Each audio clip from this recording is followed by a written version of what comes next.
அதற்காக அஜித் என்ன பல உதவிகளை உங்கள் முன் செய்வது உங்களுக்கு தெரியுமா? இல்லது பல நபர்களுக்கு அது தெரியுமா? இதை தெரியாதவர்களும், தெரிந்தவர்களும் தான் அவரை அஜித் கடவுள் என்று கொண்டாடுகிறார்கள்.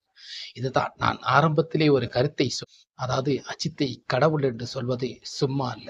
அதில் பல விஷயங்கள் இருக்கிறது. ஒரு மனிதன் அதுதான் கடவுள் நம்மளை காக்கிறார், அதை அழைக்கிறார். அது நமக்கு தெரியவில்லை. கடவுளை பார்க்க முடிவதில்லை.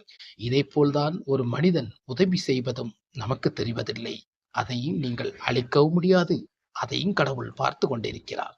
இப்படிப்பட்ட சில விஷயங்களை அவர் செய்பவர் தானே. அதைத்தான் மக்கள் இன்னைக்கு கொண்டாடுகிறார்கள்.